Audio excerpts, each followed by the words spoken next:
Good afternoon all of you. और जैसा कि अभी हम इससे पहले वीडियो में विद्यालय संस्कृति के बारे में अध्ययन किए हैं, अब हम इस वीडियो में विद्यालय प्रबंधन की व्यवस्था के बारे में जानेंगे, अध्ययन करेंगे। तो आज हम विद्यालय प्रबंधन का अर्थ पहले समझते हैं। विद्यालय प्रबंधन प्रायः लोग प्रशासन, एडमिनिस्ट्रेशन, प्रबंधन या व्यवस्थापन, जिसको इंग्लिश में हम मैनेजमेंट कहते हैं, तथा संगठन नामक शब्दों का प्रयोग समान अर्थ में किया जाता है। प्रशासन वह क्षमता है जिसके द्वारा सामाजिक शक्तियों एवं विरोधी तत्वों का समन्वित रूप से, सामूहिक रूप से, जिसमें एक रचना के रूप में संचालित हो सके, जबकि व्यवस्थापन वह क्रियाकलाप है जिसके माध्यम से प्रशासक प्रशासनिक नीति को क्रियान्वित करता है। इस प्रकार से संगठन उन प्रवृत्तियों या तत्वों से संबंधित है जिनके द्वारा वांछित उद्देश्यों की पूर्ति के लिए किसी ढांचे का निर्माण किया जाता है। अतः प्रशासन किसी संगठन में प्रयुक्त मानवीय व भौतिक संसाधनों का न्यायोचित उपयोग है, जिससे संगठन के लक्ष्यों की प्राप्ति हो सके। इस प्रकार से शिक्षा में प्रबंध शब्द का प्रयोग भारत में कुछ ही वर्षों से हुआ है। ऐसा माना जाता है कि शिक्षा के क्षेत्र में संगठन के लक्ष्यों को प्राप्ति करने के लिए हमारे कुछ मनीषियों ने, शिक्षाविदों ने अपने विचार परिभाषित किए हैं, जिनके हम आधार पर उन मनीषियों के कथनों का निरूपण निम्न रूप में करते हैं। जैसे पहली परिभाषा दी है जेम्स एल लुंडी के अनुसार, प्रबंधन मुख्य रूप से विशिष्ट उद्देश्यों की प्राप्ति के लिए दूसरे के प्रयत्नों को नियोजित, समन्वित, प्रेरित तथा नियंत्रित करने का कार्य है। इस प्रकार से इन्होंने प्रबंधन के बारे में अपने विचार प्रस्तुत किए हैं। दूसरे हैं लॉरेंस ए एपल्स ने लिखा है, प्रबंधन व्यक्तियों का विकास है, न कि वस्तुओं का निर्देशन। बहुत अच्छा इन्होंने अपने मंतव्य को प्रस्तुत किया। तीसरे पर हेनरी फेओल के अनुसार है, इनका कहना है कि प्रबंधन करना इस बात से तात्पर्य या पूर्वानुमान लगाने, योजना बनाने, संगठन करने, निर्देशन देने, समन्वय करने तथा नियंत्रण करने से है। तात्पर्य है कि प्रबंधन के अंतर्गत ये समस्त जो क्रियाविधि है वो सम्मिलित की जाती है। चौथा है पीटर एफ ड्रेफर के अनुसार, प्रबंधन प्रत्येक उपक्रम का गतिशील एवं जीवनदायक तत्व है।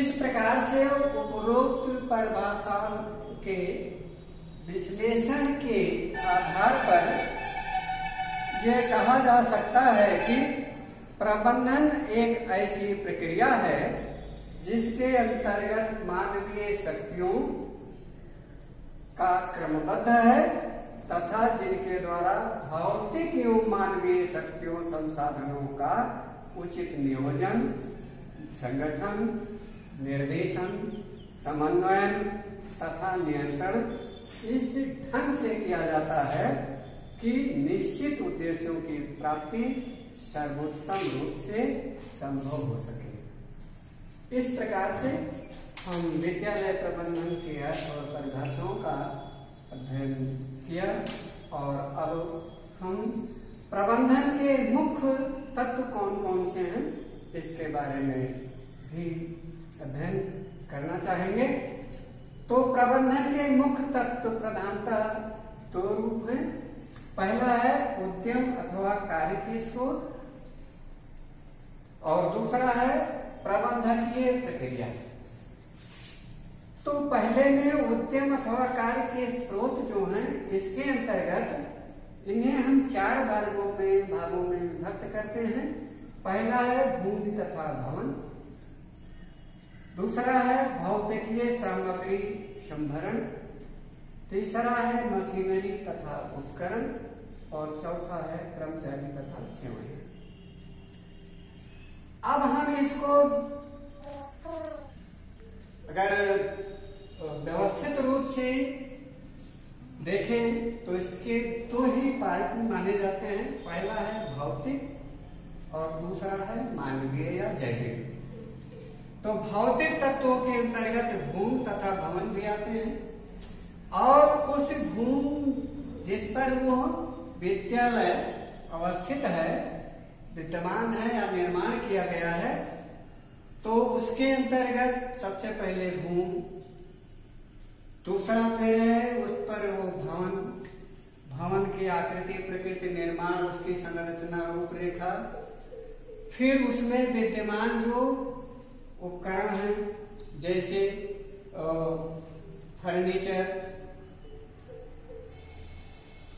और सुविधाएं, लाइट, पंखा, सारी ये जो व्यवस्थाएं होती हैं ये भौतिक के अंतर्गत आती हैं।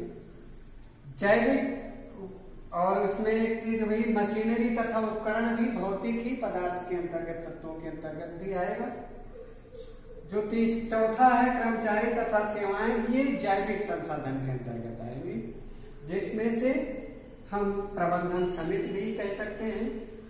दूसरा है उस विद्यालय के हेड ऑफ जो प्राचार्य के रूप में, फिर दूसरा है हेड ऑफ या मुख्य जो विभागाध्यक्ष के रूप में, फिर शिक्षक प्रकोष्ठ के रूप में, और ये तो फिर टीचिंग इसके 2 पार्ट हो गए। नॉन टीचिंग में हमारे जो लिपिकीय वर्ग है, लाइब्रेरी वर्ग है, और फिर कंप्यूटर से संबंधित उसके जो हमारे कर्मचारी सेवाएं होती है, चतुर्थ श्रेणी कर्मचारी होती है, तृतीय श्रेणी कर्मचारी होती है, ये जैविक संसाधन के अंतर्गत। दूसरे पक्ष पर आते हैं प्रबंधकीय प्रक्रिया में। इसके भी हमें कई रूप हैं, पार्ट हैं। पहला है नियोजन। किसी चीज को कार्य दिया प्रक्रिया प्रारंभ करने से पहले हमें प्लान करना होता है, प्लानिंग करना होता है। दूसरा है समन्वय, और इनका हमें एक समन्वित रूप से योजना बनानी पड़ती है। फिर उस योजना को संप्रेषण करते हैं, कम्युनिकेशन करते हैं, एक दूसरे से हम वार्ता करते हैं। तीसरा और चौथा है निर्देशन, जो डायरेक्शन होता है उस निश्चित निर्णय लिए गए तत्वों के आधार पर हम कार्य को दिशा देते हैं। फिर नियंत्रण, हम कंट्रोल, और फिर इसका हम इवैल्यूएशन करते हैं, मूल्यांकन करते हैं कि हमारी इस प्रक्रिया में हम कहाँ तक सफल हुए हैं और अभी कितना हमें श्रम करना चाहिए अपने इस अधिकतम और लक्ष्य की प्राप्ति करने के लिए। अब हम चलते हैं दूसरे स्टेप पर, जो प्रबंधन के मुख्य कार्य कौन कौन से हैं, इसके कार्यों का भी अध्ययन हम करना चाहेंगे। तो पहला है उत्प्रेरण, दूसरा है समन्वय, तीसरा है निर्देशन, चौथा है नियुक्तिकरण, नेक्स्ट है नियंत्रण, अगला है बजटिंग, बजट जितना होता है हमारे पास, जो हमारे पास इकोनॉमिक पावर अलाउ करते हैं, फिर नियोजन प्लानिंग, और फिर ऑर्गेनाइजेशन संगठन। तो ये जो हमारे प्रबंध के कार्य हैं, ये सभी हमारे इस विद्यालय प्रबंधन में अपने अहम भूमिका का निर्वहन करते हैं, जिसके कारण प्रबंधन के कार्य सुचारू रूप से संचालित किया जा सकता है। इन्हीं शब्दों के साथ आज हम इस टॉपिक पर अपने विचार को विराम देते हैं। शेष नेक्स्ट वीडियो में फिर हम